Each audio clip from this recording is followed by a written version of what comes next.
Hello दोस्तों, welcome to in this channel concept with Sunil. आज बहुत दिनों के बाद ये चैनल में मैं आप लोगों से रूबरू हो रहा हूँ। उसके पीछे बहुत से कारण थे, है ना। फैमिली इशू थे और कुछ जॉब की इशू थी, लोकेशन चेंज हुआ, मतलब बहुत सारी प्रॉब्लम थी जिसकी वजह से चैनल को कंटिन्यू नहीं कर पा रहे थे। और इसलिए अब क्या है कि चैनल अब कंटिन्यू रहेगा और हम लोग अब इसको आगे बढ़ाएंगे, है ना। उस प्रॉब्लम से वो सॉर्ट आउट हो गई है, अब कोई दिक्कत नहीं है, चैनल आगे बढ़ेगा। तो मैं एक बहुत बड़ी प्रॉब्लम देख रहा हूँ आजकल लोगों में। जो लोग तैयारी कर रहे हैं तो वो क्या करते हैं, किसी चीज़ को रटते हैं, रट्टा लगाते हैं, है ना। चीज़ों को, कॉन्सेप्ट को समझते नहीं। जैसे मैंने इतिहास के बारे में बहुत से स्टूडेंट से पूछा कि आप मेरे को बताइए कि भारत का इतिहास कहाँ से कहाँ मूव कैसे हो रहा है ना। वो किसके बाद क्या होता है, उसका प्रोसीजर क्या है, इतिहास आप पढ़ते कैसे हैं। तो लोगों को पता है कि जैसे मैंने बोला कि बताइए मौर्य काल के बाद क्या हुआ भारत के इतिहास में, मौर्योत्तर काल के बाद भारत में के इतिहास में क्या होता है, या मान लीजिए कि गुप्त साम्राज्य के बाद भारत में क्या होता है, किसका शासन होता है। तो लोगों को इस तरह याद नहीं है। लोगों को क्या है कि रटा हुआ है कि गुप्त काल में समुद्रगुप्त था, है ना, मौर्य काल में अशोक था, इस टाइप से। लेकिन उनको सीक्वेंस नहीं पता है। यही कारण होता है कि लोग इतिहास को समझ नहीं पाते हैं। इतिहास क्या एक समझने की चीज़ है, उसको हमको क्या करना है, समझना है। तो पहले आज उसी मैटर पे हम लोग बात करेंगे। आज मैं पूरी आप लोगों को पृष्ठभूमि बताऊंगा जिससे आपको ये चीज़ समझ में आएगा कि इतिहास क्या है और इतिहास को कैसे पढ़ना है। रटना बिल्कुल नहीं है। साथ ही साथ आज पूरी पृष्ठभूमि तैयार होगी, उसके बाद इतिहास को 1 बाय 1 छोटे छोटे वीडियो में आधे आधे घंटे के उसको हम लोग कवर करेंगे। तो आज आप इतिहास को समझो कि इतिहास एक कहानी की तरह जस्ट सुन लेना। आप सुन लोगे तो आपको पूरे भारत का इतिहास पता चल जाएगा कि अच्छा इतिहास में ये घटनाएं घटित हुई थी। उसके बाद जब आप 1 बाय 1 पढ़ते जाओगे तो आपको चीज़ें याद हो जाएंगी ऑटोमेटिक, रटने की कोई ज़रूरत नहीं पड़ेगी। ठीक, तो कहाँ इतिहास और कहानी दो में अंतर है। अगर किसी चीज़ को सुना जाए तो वो कहानी है, लेकिन अगर उसी चीज़ का स्रोत मिल जाए, प्रूफ मिल जाए, तो वो क्या है, वो इतिहास है।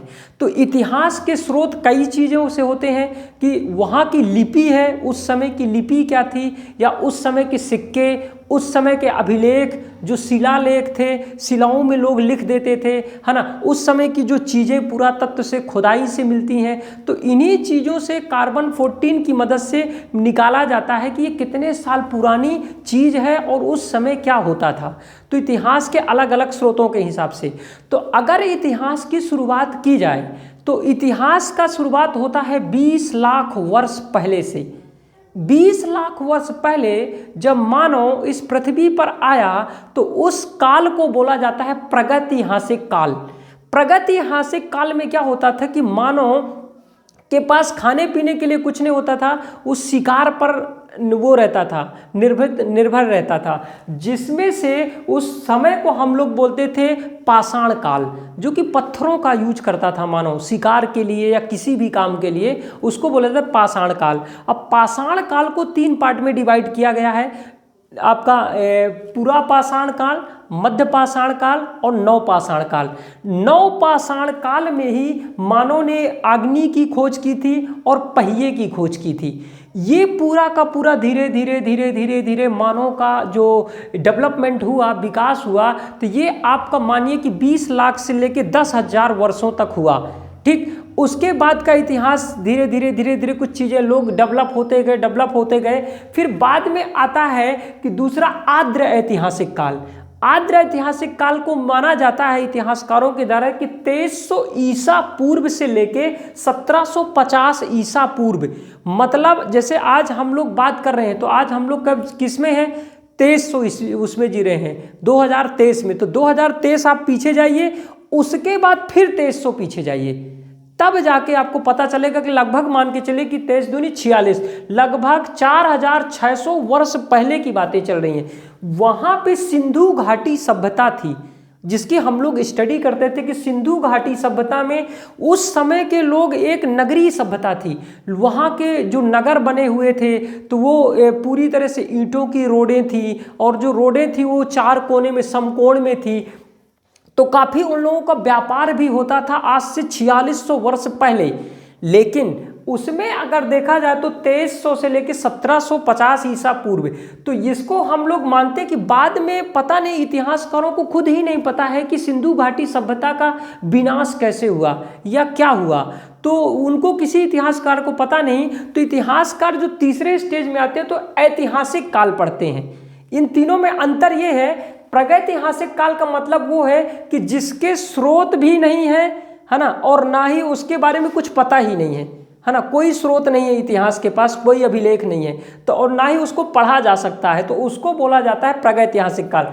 आद्य ऐतिहासिक काल का मतलब होता है वह इतिहास जिसका परिणाम तो आपके सामने है, लेकिन अभी तक इतिहासकारों के द्वारा उसको पढ़ा नहीं गया है ना, कि ये आखिरकार उस समय के लोग क्या कहते थे।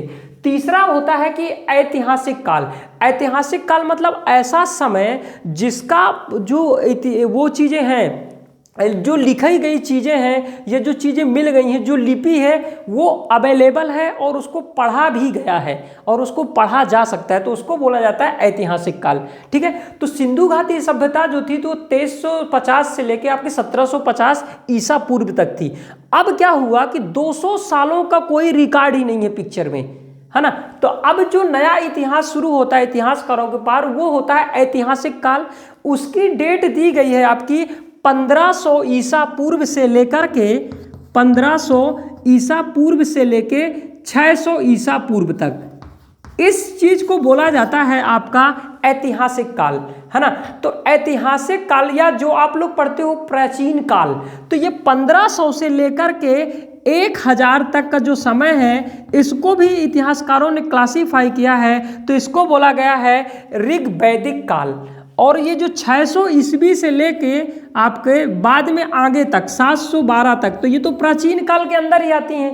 प्राचीन के अंदर दो चीजें, है ना, आपका ऋग्वैदिक काल और उत्तर वैदिक काल। तो ऋग्वैदिक काल कहाँ से 1500 ईसा पूर्व से 1000 ईसा पूर्व तक, ठीक। उत्तर वैदिक काल 1000 ईसा पूर्व से 600 ईसा पूर्व तक। अब ये 600 ईसा पूर्व में 1000 ईसा पूर्व में क्या हुआ था, लोहे की खोज हुई थी।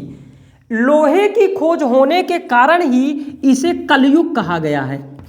कलयुग, क्योंकि कल का मतलब होता है लोहा, है ना। लोहे की खोज होने की वजह से इसको बहुत क्रांतिकारी परिवर्तन हुए। धीरे धीरे धीरे धीरे लोगों को विकास हुआ, है ना। लोगों ने खेती करना सीखा, लोगों की आय बढ़ी, तो लोग व्यस्त होते गए, अपना विकास किए, है ना। धीरे से क्या होता है कि इसी कारण लोगों का लाइफ स्टाइल बढ़ा, तो लोग बड़े बड़े अपने विस्तार करने लगे, भूमि की वैल्यू समझने लगे, है ना। पहले लोग पशुओं पर निर्भर रहते थे, अब लोग कृषि पर निर्भर हो गए। तो यही कारण हुआ कि लोग अब धीरे धीरे बड़े बड़े कबीलों से अपने बड़े बड़े गांव बना लिए, गांव से लोगों ने जिला बना लिया, और फिर आपस में लोग लड़ने लगे, है ना, कि जमीन के लिए। वहीं से शुरू होता है आपका 600 ईसा पूर्व से आपका महाजनपदों का विकास। मतलब महाजनपद मतलब बहुत सारे जिलों को मिला के आपस में एक स्टेट बनाना। आज के समय जो क्या चल रहा है, स्टेट, तो उसको बोलते हैं महाजनपद। जिसमें आपका कंधार था, है ना, और कंधार हो गया, मगध हो गया, अंग हो गया, कुरु हो गया, है ना। इसी टाइप के आपके 16 महाजनपद थे। तो ये महाजनपदों के बारे में हम लोग पढ़ेंगे। फिर आप लोगों ने सुना होगा कि महाजनपदों के बाद सबसे शक्तिशाली जो महाजनपद था वो मगध था, है ना। जहाँ के बारे में आपने पढ़ा होगा कि मौर्य, इसमें बहुत से शासक आते हैं, उस पर हम बात करेंगे कि मौर्य काल आता है ना, 323 ईस्वी से 184 ईसा पूर्व तक। ये कौन करते हैं, मगध का जो चंद्रगुप्त मौर्य था, फिर बिंदुसार आता है, फिर अशोक आता है ना। तो इन लोगों ने क्या किया कि इन लोगों ने जो सत्ता किया, तो इन्होंने क्या किया था कि पूरे भारत देश में सत्ता स्थापित की थी। अब जब क्या होता है, केंद्रीय सत्ता होती है, तो बाकी छोटे छोटे राजा होते हैं वो टुकड़ों में नहीं बटे होते। लेकिन अगर जब कोई केंद्रीय सत्ता नहीं होती है, इसके अंडर में क्या होता था कि पूरा का पूरा भारत, आज का भारत बस भारत नहीं है, पहले का भारत था पूरा पाकिस्तान, पूरा अफगानिस्तान और पूरा आज का बंगाल, ये पूरा मिला के पहले का भारत होता था। आज से 600 ईसा पूर्व जहाँ पे हमारा मगध साम्राज्य था, ये पुराना भारत था। तो ये केंद्रीय सत्ता स्ट्रांग थी उसी समय। चंद्रगुप्त मौर्य के समय इनके जो गुरु थे चाणक्य, उन्होंने पूरे देश को एकीकृत करके रखा था, है ना, अलग अलग स्टेट में डिवाइड करके रखा था। बाद में क्या होता है कि जब मौर्य काल होता था तो मौर्य काल 184 ईस्वी में मौर्यों का वो होता है, पतन हो जाता है। उसी के सेनापति ने क्या करता है, इनका जो लास्ट शासक था उसको मार देता है ना, पुष्यमित्र शुंग। और पुष्यमित्र शुंग के मारने के बाद धीरे धीरे कमजोर शासक आ जाते हैं, जिससे क्या होता है कि केंद्रीय सत्ता छोटे छोटे राज्यों में विघटित हो जाती है। जब छोटे छोटे राज्यों में विघटित हो जाती है, हर कोई बोलने लगता है कि मैं राजा बनूंगा, मैं इंडिपेंडेंट हूँ, मुझे किसी से मतलब नहीं है, क्योंकि जो केंद्रीय सत्ता थी वो कमजोर थी। तो फिर यूनानियों का आक्रमण होता है, उसके बाद शक लोग आते हैं, फिर पहलव आते हैं, फिर कुषाण आते हैं। इनकी कहानियां हम लोग डिटेल से डिस्कस करेंगे, लेकिन अभी आपके बेसिक नॉलेज के लिए जानो कि इतिहास कहाँ से कहाँ जा रहा है ना। अब 184 से ये लगभग 240 तक ये लोग क्या करते हैं, विदेशी लोग भारत में शासन करते हैं। अब 240 से लेके आपके 500-550 ईस्वी तक आपके इनका गुप्त साम्राज्य का शासन रहता है। किसका रहता है? गुप्त साम्राज्य। गुप्त साम्राज्य भी एक केंद्रीय सत्ता स्थापित करते हैं। गुप्त साम्राज्य के पतन के बाद फिर से भारत में छोटे छोटे राजा वो हो जाते हैं, सभी लोग नेता बनते हैं, है ना, चौधरी बनने की कोशिश करते हैं कि हम राजा बनेंगे। इसी का फायदा जब जब केंद्रीय सत्ता कमजोर होती है तब तक बाहरी आक्रमण बढ़ते हैं। इसीलिए बोला जाता है ना कि अपने घर के झगड़ों में झगड़ा नहीं करना चाहिए, नहीं तो दूसरा फायदा उठा लेता है। तो यही चीज यहाँ हमारे इतिहास से समझ में आती है।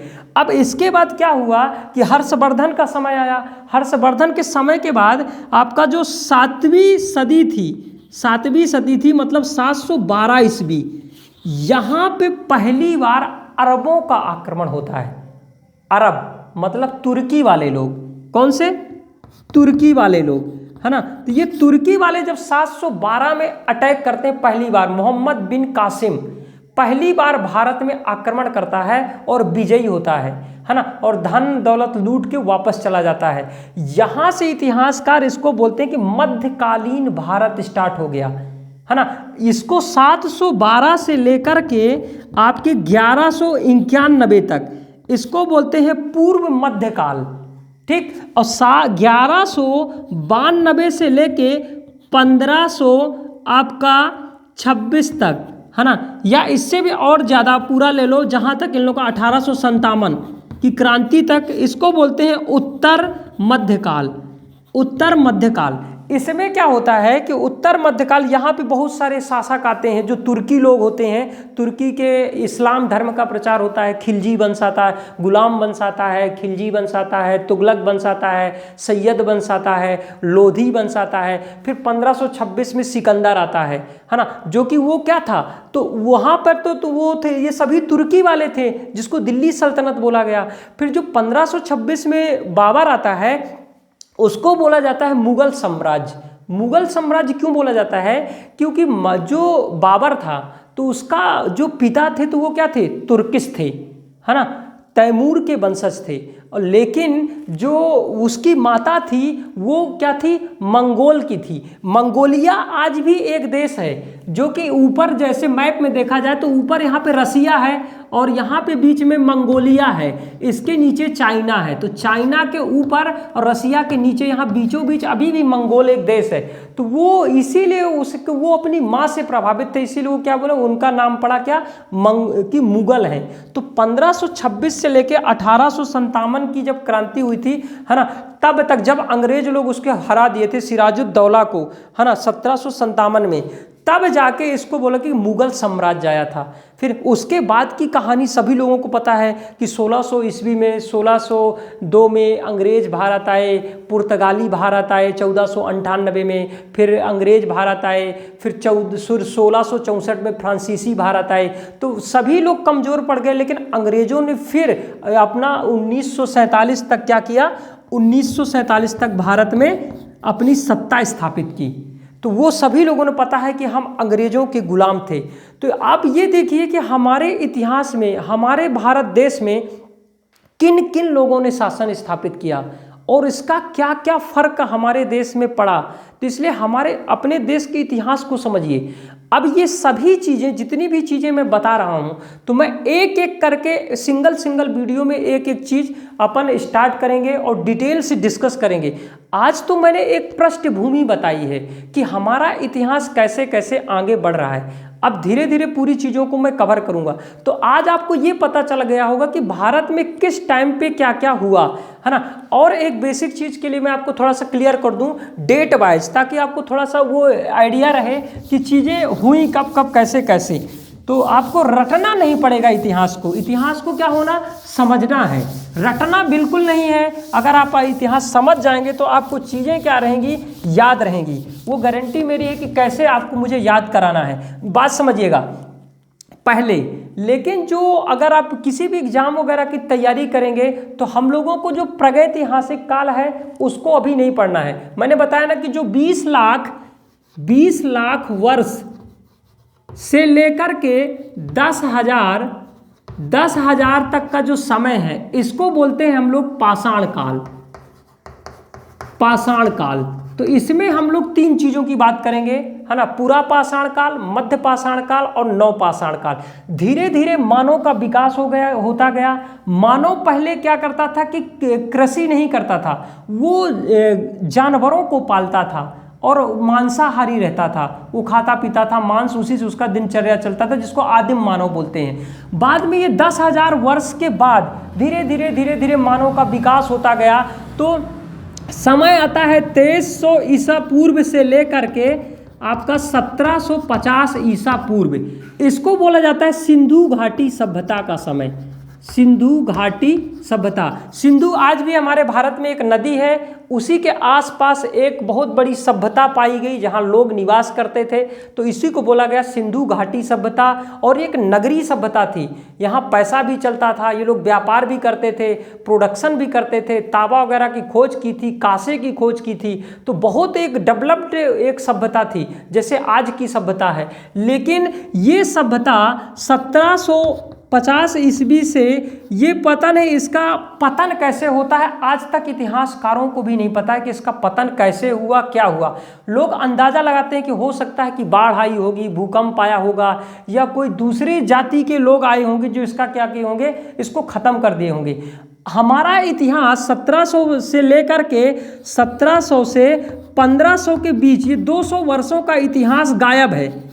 इतिहासकारों को कुछ पता ही नहीं है कि इन 200 सालों में भारत का इतिहास कहाँ गया, आज तक कोई खोज नहीं हो पाई है। अब ये 1500 से हमारे इतिहासकार बोलते हैं कि 1500 से लेकर के 1000 ईस्वी तक को इसको बोलते हैं कि ये आपका ऋग वैदिक काल है। क्या है, पूर्व ऋग वैदिक काल। ऋग वैदिक काल, क्योंकि वेद आ गए थे यहाँ पे, वेद लिखे गए हैं, और जो वेद लिखे गए हैं वो उस समय नहीं लिखे गए हैं, आपके 1500 से 1000 के बीच में, ये बहुत आगे लिखे गए हैं। जिन्होंने वेद व्यास ने लिखा है बहुत बाद में लिखे हैं, उस समय के लिखे नहीं हैं। यहाँ पे 1000 ईस्वी में क्या होता है कि 1000 ईस्वी में लोहे की खोज होती है। लोहे की खोज होने के कारण इसको लोहे को बोला जाता है कल को ही लोहा आता है, इसीलिए इसको बोला गया कलयुग। अब इसको 1000 ईसा पूर्व से 600 ईसा पूर्व को बोला जाता है उत्तर वैदिक काल। उत्तर वैदिक काल, इस समय क्या हुआ था कि मानव पहले पशुओं को पालता था, और पशु ही जैसे गाय पालते थे तो गाय की पूजा करते थे, क्योंकि उससे दूध वगैरह मिलता था, है ना। जानवर पालते थे, तो इसलिए वो लोग पहले क्या होते थे कि 1500 से 1000 के बीच में गायों के लिए, पशुधन के लिए लड़ाई करते थे। लेकिन बाद में मानव को ये पता चला कि नहीं, हम लोग तो कृषि भी कर सकते हैं। और जब लोहे की खोज हो गई तो लोगों को पता चला कि नहीं यार, हमको तो जमीन की वैल्यू है। तब इनको समझ में आया कि जमीन की क्या है, कीमत है। तब इन लोगों ने क्या किया, अपना विकास चालू किया, कृषि करना चालू किया, उन्नति किया, और धीरे धीरे लोग अपना विकास करते गए। 600 ईस्वी में लोग गांवों से जिलों का निर्माण किए, जिलों से बड़े बड़े राज्यों का निर्माण हुआ। इसी को बोला गया महाजनपदों का निर्माण। और यहीं पे क्या होता है, नए नए धर्मों की भी उत्पत्ति होती है, बौद्ध धर्म और जैन धर्म। कारण उसके हम सभी डिस्कस करेंगे कि क्या क्या कारण थे। अब लोग इस धीरे धीरे जो ये स्टेट बढ़ रहे थे, 16 महाजनपदों का विकास यहीं होता है 600 ईस्वी पूर्व में। 16 महाजनपदों का विकास होता है। इन 16 महाजनपदों में सबसे शक्तिशाली महाजनपद हमारा मगध होता है, जहां पे चंद्रगुप्त मौर्य शासन करता है और पूरे भारत देश को क्या करता है, एकत्रित करता है। मौर्यों के पतन के बाद ये सभी जितने भी 16 थे, पूरा देश था वो अलग अलग टुकड़ों में बढ़ जाता है। हर कोई अपने अपने राज्यों का क्या बन जाता है, राजा बन जाता है कि मैं भी राजा, मैं भी राजा, मैं भी राजा। इससे क्या, और आपस में ही एक दूसरे से लड़ते रहते थे। अब क्या होता है, इसी का फायदा विदेशी लोग उठाए, तो यूनानी आक्रमण किए, शक किए, पहलव किए, कुषाण किए। तो ये क्या हुआ कि अब ये 240 ईस्वी तक ये सिलसिला चलता रहा। 200 से 40 से लेके 500 तक ये गुप्त साम्राज्य आया। गुप्त साम्राज्य ने क्या किया कि ये भी केंद्रीय सत्ता स्थापित किया, है ना। जब ये केंद्रीय सत्ता कमजोर हुई तो फिर छोटे छोटे राजा जन्म लेने लगे कि हम भी राजा, हम भी लेने लगे। तो फिर विदेशी आक्रमण हुआ। जब जब केंद्रीय सत्ता कमजोर होती है तब तक विदेशी आक्रमण होता है। फिर उसके बाद फिर वही 712 की कहानी। तो ये ओवरऑल इतिहास है। आप लोगों को समझ में आ गया होगा कि भारत में क्या क्या चीज़ें हुई। अब हम लोग अगली क्लास में एक 1 बाय 1 करके छोटे छोटे वीडियो में, आधे आधे घंटे की वीडियो में एक एक टॉपिक को पकड़ेंगे और उसको कंप्लीट करेंगे विथ फैक्ट्स। आपको रटने की जरूरत नहीं है, इसी तरह कहानी के रूप में हम पढ़ेंगे, समझेंगे। Okay, thank you. जो भी कमेंट हो आप लोग कमेंट करिए। धन्यवाद।